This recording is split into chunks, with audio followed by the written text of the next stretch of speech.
Hi there, and welcome back to the HQ. Today, we're going to be reacting to the Cold War Oversimplified Part 2. Now, where we last left off, JFK had just gotten started on his presidency, and the Berlin Wall just went up. So naturally, things are only going to get hotter from here in this Cold War, quote unquote.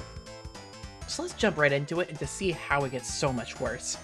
This video was made possible by Skillshare, an online learning community where you can learn just about anything. Support my channel by signing up using the link below and get your first 2 months for free. You heard him. For anyone who thinks recent US history has never been as crazy as it is right now, allow me to present to you the 1960s. Oh yeah, cultural the divisions, 60s were major political nutty. assassinations, and the closest the world has ever come to nuclear apocalypse. Oh yeah, back in the 60s, they basically had like entire like drills. Like we have, I mean, these days schools have your typical stuff like fire drills and the occasional tornado drill. But and now they apparently have active shooter drills, which is just fucking sad. But back in the day, they had drills for nukes. They had like nuclear drills and nuclear fallout plans, which really didn't work at all. They're like, oh, get under your desk and pray. That's basically all they had. That's how it was back in the 60s. Shocked by the CIA's intrusive methods for putting down socialism in Latin America, a certain Fidel Castro met with a certain Che Guevara in a bar in Mexico City, and the two of them decided they should grow some awesome beards and overthrow the Cuban government, which is exactly what they did. Cuba had been America's summer playground, and America didn't like seeing a communist regime being set up in its own backyard. So the US immediately began training up Cuban exiles to invade Cuba and overthrow Castro. However, pretty much. As the day of the operation came closer, Kennedy wanted to conceal any US involvement in the plan, so he massively scaled back American air support, and as a result, the Bay of Pigs invasion was a humiliating defeat for America. But Castro felt there was still an impending US threat to his regime. Meanwhile, in the Yeah, that's pretty much how it goes. Anytime America feels slightly threatened, they basically immediately go for the regime change button. Even if they run for president and claim themselves to be a no regime change, anti-war president. And now here we are facing a regime change in Venezuela. Potentially by force by U.S. military forces. As it do. Soviet Union, Khrushchev had a lot of medium-range nuclear missiles that couldn't reach America, but they could if they were positioned, say, on an exotic Caribbean island off the coast of Florida. Pretty much. I'm a communist who hates America. You're a communist who hates America. You know what that means? We should fall in love. I was just gonna suggest you set your missiles up in Cuba. Oh. Yeah, I don't think that old man Yowie is gonna take off very well, dude. No, you're right. That's a better idea. Be still, my beating heart. On October 14th, 1962, a U-2 spy plane over Cuba noticed something strange. Sir, you need to look at this photograph. You're right. That's the cutest dog I've ever seen. Sir, I was referring more to the Soviet missiles. America the missiles would be, They were completely vulnerable, and they had to act fast. They knew that airstrikes or an invasion of Cuba would likely mean nuclear war with the Soviet Union. So Kennedy came up with another idea. A blockade. The US Navy announced it would stop and search any Soviet ships heading to Cuba, and would sink any that did not comply. In response, the Soviet put its military into full combat readiness. The US did the same, and began drawing up plans for an attack on Cuba. Things were escalating fast, and both superpowers were getting ready for World War III. Emergency communications between good old Cuban Missile Crisis. I can't remember exactly where where Metal Gear Solid 3 takes place in this whole situation. I'm pretty sure it's after the Cuban Missile Crisis, but before JFK's assassination. Somewhere in there. Between the two sides broke down as Khrushchev rejected Kennedy's demands for the missiles to be removed. And for the first time in history, U.S. Strategic Air Command moved to DEFCON 2. DEFCON 1 means nuclear war. The Soviets shot down a U-2 spy plane over Cuba. A Soviet nuclear submarine in the Caribbean mistakenly believed war had already broken out, and two of the senior officers gave the go-ahead to fire its nuclear torpedo. Thankfully, the third senior officer, this beautiful man, refused to authorize the decision. The US finalized its preparations, and we came really slow. Before the U.S. were set to decide the day and time for the Cuban invasion, Khrushchev was like, hey, you know if you just removed your missiles from Turkey, we'd remove ours from Cuba? Yeah, that sounds good to me. It was a bit more complicated than that, but at the last second, the two sides finally came to an agreement. Soviet missiles were shipped out of Cuba, and the world breathed one gigantic sigh of relief. Except for one guy, who was bloody livid. Phew! Let's hope that's the biggest crisis of my presidency. It's not. Unfortunately for him, his presidency was to end with one. Having nearly blown up the planet, a few changes were made. First, the superpowers agreed to a limited test. Did you know there's a game on Steam where the only purpose of the game is to perfectly recreate the JFK assassination. It wasn't made for any malicious purpose, apparently. It was made by a guy who wanted to prove that a single gunman could have the skill to do what they did when they assassinated JFK. It's it's typical Steam stuff where anything is on Steam if you look hard enough. But it's just one of those wacky ass things where it's just like, oh, there's casually a accuracy shooting game that's about the JFK assassination. Oh, goddamn. I mean, given enough time, there's probably going to be a sequel to it. Well, probably not. But given enough time, there's probably going to be similar games and clones of it based on a certain influential podcaster that passed away this year. I mean, that's just kind of how it goes on Steam. Nobody cares. Nobody has morals. They're just going to make whatever they want and put that shit on the internet. Span treaty. Secondly, the Soviets ousted Khrushchev and replaced him with Leonid Brezhnev, who was a kisser. He liked to kiss. Both sides were deeply concerned at the Old Man prospect of nuclear Yowie? war, but still, Old the Man arms race Yowie? raged on throughout the 60s and 70s. U.S. intelligence worked out that the Soviets' nuclear arsenal was not as powerful as they previously thought, but in fact, it was America that held the advantage. Yeah. APMs and MIRVs were developed. Anybody could tell you that, really. Russia has always been bullshitting about its powerful arsenal. I mean, even now in the war with Ukraine, they're basically using weapons that were developed, decommissioned, and then reinstituted into the from World War II. To put in perspective the kind of military ordnance they've got and how reliant they are on other parties. Whereas America has a whole military industrial complex, and we outright sell the most guns to the most countries in the world. Meanwhile, places like Russia are still using old guns or buying from China and having to import soldiers from North Korea, which is even funnier because of the fact that many of the North Korean soldiers are getting access, unfettered internet access for the first time, and they're all becoming porn-brained gooners. And it's so funny.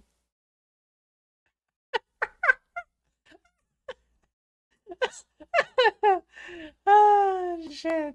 And the doctrine of MAD. If both sides knew they would be completely destroyed mutually assured destruction. Neither would risk starting one. Pretty much. Even without war, that's pretty much how it went. Feeling the effects of nuclear weapons. In 1966, above the pleasant town of Palomares in Spain, a U.S. bomber collided with a tanker mid-air, and 4 hydrogen bombs fell and landed near the town below. It hasn't exploded, so I'm sure everything's fine. Whoa, boy. Hey, I wouldn't eat that if I were you. Okay. What were you gonna do today? Go for a swim? Yeah, don't do that. I wouldn't. Don't do that. Are you breathing right now? Yeah? Yeah. I wouldn't. It took the Americans 2.5 months to find one of the bombs, which had gone missing in the ocean. God, that is one hell of a Broken Arrow incident. Holy shit. Broken Arrow, by the way.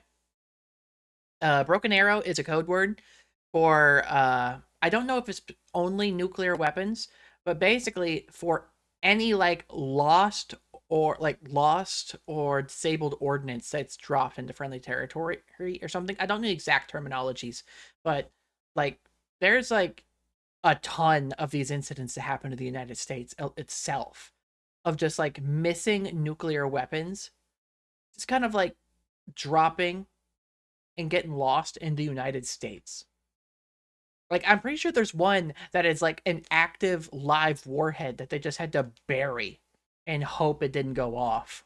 It was the 14th time America had lost a nuclear Broken bomb Arrow. Since 1950. Lots of Broken Arrow knows incidents. How many bombs the Soviet Union lost? So sleep well tonight.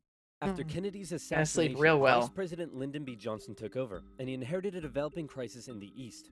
Vietnam. Oh boy. The Vietnamese had kicked the French colonizers out once and for all, and the country was divided into two. In the north, a communist regime, and in the south, an anti-communist regime. Both pretty were led much by how very it goes. sweet-looking old men, but don't let that deceive you. They were both ruthless dictators, and both dreamed of reuniting Sound Vietnam familiar? under their own regime. So the north established the National Liberation Front, also known as the Viet Cong, to carry out a campaign of guerrilla warfare in the south with Soviet support. The U.S. sent advisors to help train the South Vietnamese to deal with the threat, but President Diem's brutal policies pushed more and more South Vietnamese to support the Viet Cong, and over the next decade... Yeah, pretty much. It's the fact that they basically firebombed like civilian villages, all you did was make like I can't remember the exact quote, but it's like you destroy their rice paddies and you kill their family. Congratulations, you just made another Viet Cong. That's like basically how it went the whole war. You killed one guy and blew up a farm. Congrats, you just made 10 more Viet Congs, dude. The situation escalated to a breaking point. America feared the domino effect. That is, if South Vietnam fell to communism, would Cambodia be next? Then Laos? Thailand? Burma? India? LBJ had to make a choice between losing South Vietnam or sending in the troops, and so in they went. From 1965, America found itself in a war unlike anything it had ever fought before. Let's play Spot the Viet Cong Soldier. Yeah. Did you see him? Of course not. That's because millions of young American men were drafted and sent to fight a ruthless enemy who used the thick jungle as its shield. Pretty much. My granddad and my granduncle were both in Vietnam. My my granddad, who passed away a few years ago, he was a tunnel, like he and his brother both were tunnel rats because they were so small. A tunnel rat is someone who is small, a small, scrawnier soldier, small enough to fit in like the underground tunnels of the Viet Cong. And they were both those. And obviously, my granddad did not talk about Vietnam all that much for obvious reasons, and I never pressed him on it because I didn't want to like put that on him. But yeah, like these weren't like everybody going over there to have fun in the forests. This was hell. It was hell. It's outright. It was nearly impossible to tell where the enemy was, or worse, who it was. And as a result, the civilian population got caught up in the brutal crossfire. The city of Saigon found itself under regular attack, and America launched a bombing campaign in the north during Operation Rolling Thunder. The Viet Cong used the Ho Chi Minh Trail running through Laos and Cambodia to supply the campaign. It was a long and brutal war, and I could never do it justice in this video. But in terms of the Cold War, Vietnam War coming eventually. I don't think he ever did that. I don't think he ever did a Vietnam War video. I'd have to look that up.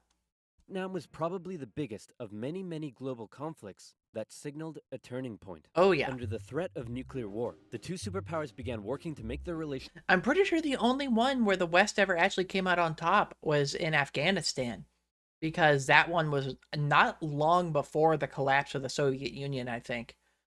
But and then of course, naturally, as American blowback happens, with America funding and arming Afghan rebels against the Soviet Union, naturally those Afghan rebels later pulled together that money and money, training, and resources to form various groups such as Al Qaeda.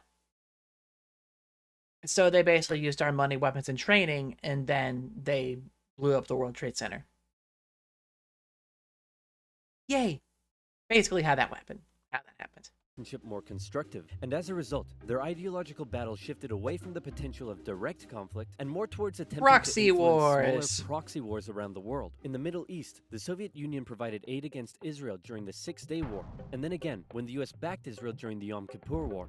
In Africa, the Angolan Civil War saw US-supported South Africans fighting Soviet-supported Cubans. In the conflict between Somalia and Ethiopia, the superpowers interestingly switched sides as regimes changed, and the US continued fighting the spread of communism in its own backyard, funding the famous Contra groups to fight the socialist junta in Nicaragua. These proxy wars were fierce enough to begin with, but superpower intervention amplified the destruction and created alarming levels of human suffering.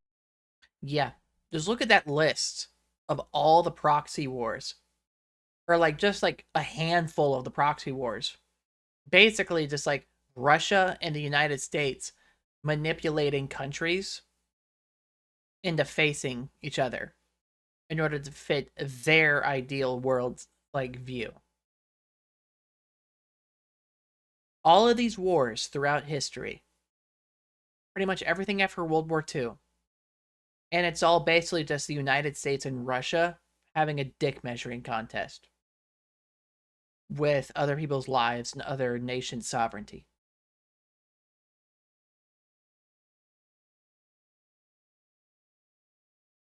I'm looking at the the Cabinda War, however the fuck to pronounce that, it doesn't have an end date. Is that still going on?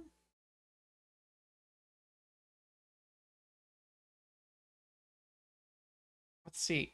An ongoing separatist insurgency. It's still going. It's been going on for 50 years. Holy shit.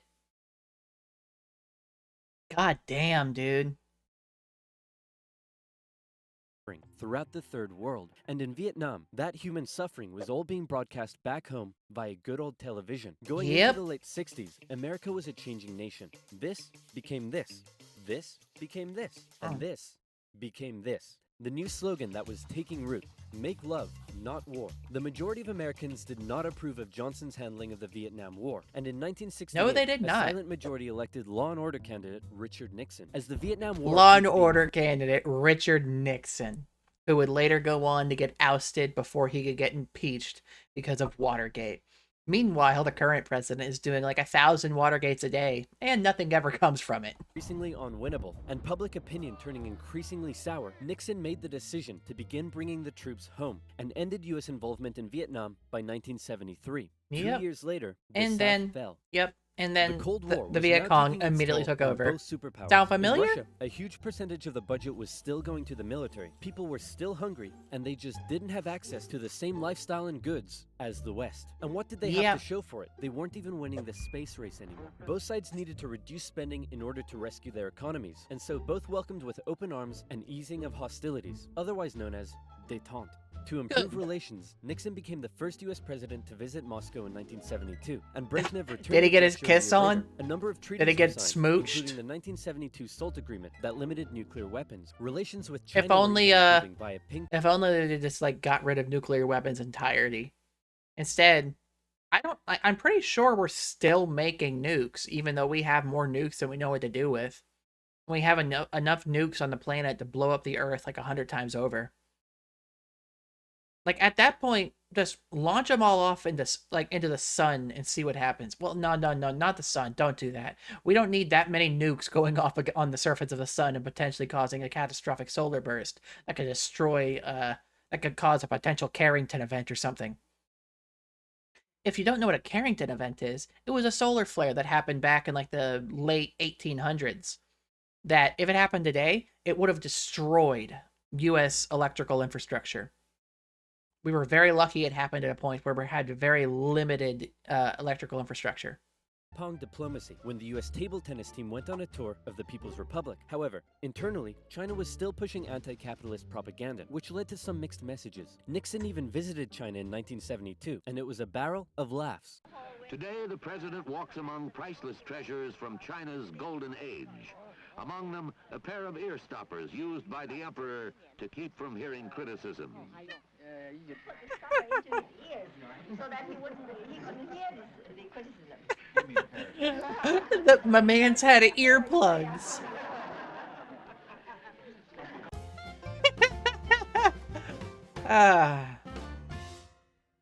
Everything that is a crusty-ass video of Nixon. Back home, he was being a very naughty boy and violating constitutional protocol. Yep. I'm announcing today my resignation as president, and I'm passing the office to my vice president, Gerald Ford.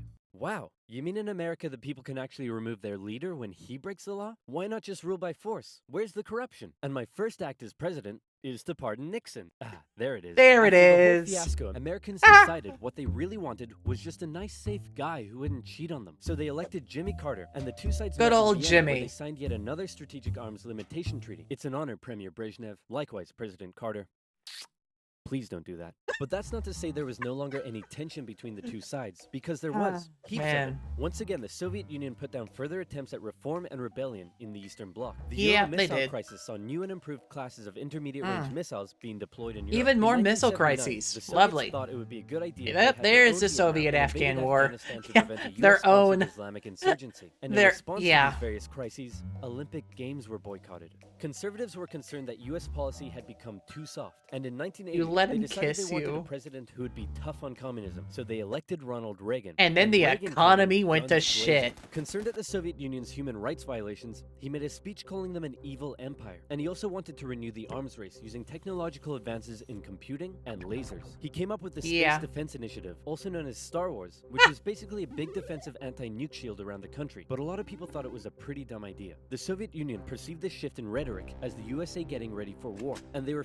I mean, that's fair. I mean, don't listen to the United States anytime they say they just want peace, because that's usually just rhetoric for them wanting to just, gear up for war, which, it's kind of like how we had the president run on a whole, like, peace, anti-war thing, and then one of his first acts is to rename the Department of Defense to the Department of War, which still isn't technically official. It was never congressionally approved, so it's still, like, in the books, it's still called the Department of Defense. We just have chudlets running the government who call it the Department of War, even though that's not the official name. Feeling especially threatened as their relationship with their communist ally China had broken down. Relations took a big hit in 1983 when the Soviets shot down a Korean airliner that had strayed into their airspace, and it looked like the world was going right back to mid-20th century. Yeah, I've watched a airline disaster video on that one. Another thing I like to watch whenever I'm at work is just a lot of videos about airline disasters. But yeah, I listened to that one before as well. It was a passenger plane. It was a Korean Air passenger plane that strayed just a little too close to Soviet territory. So naturally, like a petrified child, the Soviet Union shot the plane down. Cold War tension. But then Brezhnev got really old and died and was replaced by this guy who was really old and died and was replaced by this guy who was really old and died, and he was replaced by Mikhail Gorbachev. There's Gorby. In 1985, he was the real game changer. His philosophy differed a lot from previous Soviet leaders. He felt that the reason the Soviet system and economy was struggling was that it didn't allow the Soviet people to find satisfaction in their work because they weren't allowed to speak freely and lived in fear. Gorbachev wanted the Soviet people to be happy, but unlike previous Soviet leaders, he actually made the change happen. Within the first couple of years, he began the political movement for more openness and transparency, and the restructuring of the Soviet political and economic systems. Yeah, like, I could probably say, in the last 150-ish years, like, the only point where Russia has had, like in the last maybe about 100 years or so, since the Russian Revolution, the only point that Russia has actually had, like, a decent, honest attempt at actual government reform is under Gorbachev. And because it was with him that the Soviet Union eventually would unravel and collapse after, and I think it was 1993 or something. Yeah, it was in the mid to late 90s that the Soviet Union eventually collapsed. And then I can't remember who the first president of Russia was, but I'm pretty sure the second president of Russia was Vladimir Putin. And then he ran his 2 terms, and then he had a patsy run for president, and who named Vladimir Putin as prime minister. I don't know why they have both a president and a prime minister, but it's basically like president and vice president to me. Because the prime minister is basically in charge of, like, the Congress, which is what the vice president is. They're the president of like, the Senate. But basically what happened then is the president, after Putin, stepped down as president not long after he won, thus elevating Vladimir Putin back to being president. And then he used his political sway and power from reshaping the entire Russian Federation government and eliminated term limits and made himself a forever president. So basically, Vladimir Putin has been ruling Russia more or less since the collapse of the Soviet Union. So it's why I'm of the belief, when eventually Vladimir Putin dies, Russia is probably not going to last much longer afterwards, because they have no proper support structure to hold the country up after Putin's gone. Like, nothing will be able to hold the country back to get up together whenever Putin's eventually gone. And I don't see how Russia is going to make it out of a post-Putin world. And change very quickly took effect. People could criticize the government, they could enjoy Western pop culture, the media interviewed Margaret Thatcher, but most importantly, the Soviet people could now enjoy Pizza Hut. All hail to Gorbachev. Oh yeah. He also knew that the arms race needed to end in order to rescue the Soviet economy. Pizza Hut's always good. A relationship with the West must be established. Constructive dialogue reopened and resulted in the INF Treaty, which saw all intermediate range missiles eliminated, which... Oh yeah, like if Russia collapses in the wake of the death of Vladimir Putin, which honestly, there's a non-zero chance. Like he might have some like loyalist regime to take over when he's done and dusted, but if he doesn't have a post-mortem regime plan for himself, I can 100% seeing Russia collapse into smaller regional wars and breaking up into smaller states, like separate states, each claiming their own level of sovereignty from one another. And Russia, as an overwhelming force, beginning to steadily collapse into smaller regimes. I can 100% see that happening. It was huge. Reagan's tone towards the Soviet Union began to soften, and things were looking up. But what would these reforms mean for the Eastern Bloc? For decades, the Soviets had been brutally suppressing any attempt at change. Now, would they be allowed? And that was the exact question on Hungary's lips when the Prime Minister visited Moscow. Gorbachev's response, he didn't necessarily agree with the reforms, but he wouldn't stop them either. He was prepared to let the Eastern Bloc choose its own future. Well, that's good. This was massive, and the Hungarian leaders began planning free, multi-party elections. Poland followed suit and also held elections in June. The anti-Soviet party Solidarity won 99 out of 100 seats in the Senate, but not just that. Damn. In Hungary, the barbed wire border between East and West was removed. The Iron Curtain was unraveling. But not all Eastern Bloc leaders were happy. Notably, East Germany was still ruled by a hardline Stalinist, Erich Honecker, and many East Germans were still eager to get out. They had been trapped by the Berlin Wall, but now they were... Imagine still being a hardline Stalinist after all of this.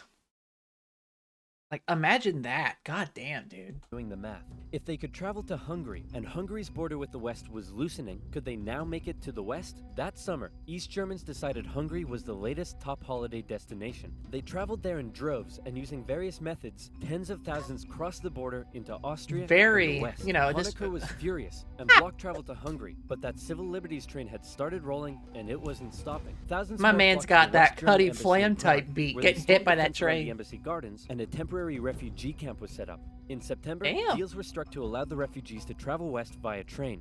Back in East Germany, the people were running on a civil liberties high, and they wanted their next hit.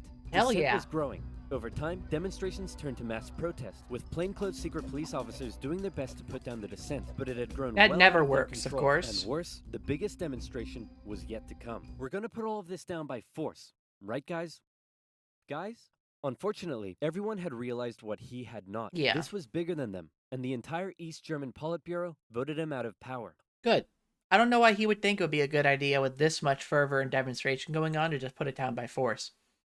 Especially knowing that you're right, especially knowing that if you did that, the United States may feel forced to get involved if you're starting to, do mass, extrajudicial executions like that. On November 4th, over 500,000 East Germans took to the streets of East Berlin. For many, there was still one big target left in their sights. That damn wall. Yeah, bring the wall down, baby. Too great. And on November 9th, they made a bit of a chaotic announcement that the travel ban between East and West was being lifted. The change wasn't meant to take effect until the next day, and crossing. But everybody just came there anyway. On sight any who tried to cross. But that night, huge crowds gathered at the crossing points, and the guards were overwhelmed. In an astronomically historic moment, after decades of family separation and travel restriction, the people were allowed to pass through. About East time. And West Berliners couldn't believe it and celebrated together throughout the night. Some even climbed the wall and began to topple it. The Iron Curtain had fallen, and a year later, Germany... They finally brought that wall down. Elections in Bulgaria, a peaceful... It really is fucked up to think. I was born in 1995. Germany was only reunited into a single country less than 30 years ago. Only 35 years ago. So it's only been 35 years since Germany was reunited into a single country. It's kind of fucked up to think about, honestly. You think of this being oh yeah, it got back together in the 80s or 70s or something. Nope, 1990. Revolution in Czechoslovakia and a violent one in Romania brought to an end communist authority in the Eastern Bloc. America decided it would be best if it just stayed away and let the change happen, as the anti-communist movement continued all the way back to Moscow. Gorbachev had given the people the freedom to demonstrate. Now, they demonstrated for an end to the communist single-party rule, and Gorbachev had to give in. For the first time in history, elections were held in which candidates not officially endorsed by the party were allowed to run. Ambitious rival of Gorbachev, Boris Yeltsin, led a growing democratic movement. Now, things here get quite confusing, and the dissolution of the Soviet Union is a complicated topic. Yeah, and then the whole separation of, like, into, like, a multi-party unilateral system, like a unilateral multi-party election system, sure did not last that long. So believe me, this is oversimplified, but it went a little bit like this. The Soviet Union was made up of a number of smaller Soviet republics, the largest of which was Russia. Yeltsin got himself elected the president of Russia and began a struggle for sovereignty against Gorbachev and the greater Soviet Union. Communist hardliners were horrified at what Gorbachev was allowing, so they briefly kidnapped him and tried to set up their own emergency government. But Yeltsin there's and the his kidnapping. All gathered around the White House in Moscow and were like, no, we have a tank. So the hardliners had to concede and released Gorbachev. Wow, thanks Boris. That was a close one. No problem. And thanks to you for all the great freedom you've given us. Anytime, pal. And just to inform you, I've used that freedom you've given us to go behind your back and make a deal with Ukraine and Belarus to dissolve the Soviet Union and set up the Russian Federation. In other words, you're no longer in charge. I am. Well, shit. Dude. So uncool. And so decades of tension and the everlasting threat of nuclear war finally came to an end as democratic governments were established in many of the old Soviet republics. And the world got along together forever after. Right, December 91. Hey, this modern art thing is growing on me. Where can I learn? Oversimplified World War III coming Skillshare soon. and online learning. So that was the Cold War. Basically, a lot of things changed, but a lot of things stayed the same. Because in the end, like, Russian, like, multi-party, like, democratic governance did not really last all that long, did it? You know, just kind of looking at things now, honestly, holy shit. But yeah. Let me know what you thought about all that down in the comments below, of course, and what your opinion is on it. Don't get too nutty or too political down there. I don't want my comments to turn into a flame war or something. But of course, as always, hit like on that video, subscribe to the channel, and ding that bell so you know when I upload and it helps me in the algorithm. And of course, I'll see you next time at the HQ. Bye-bye.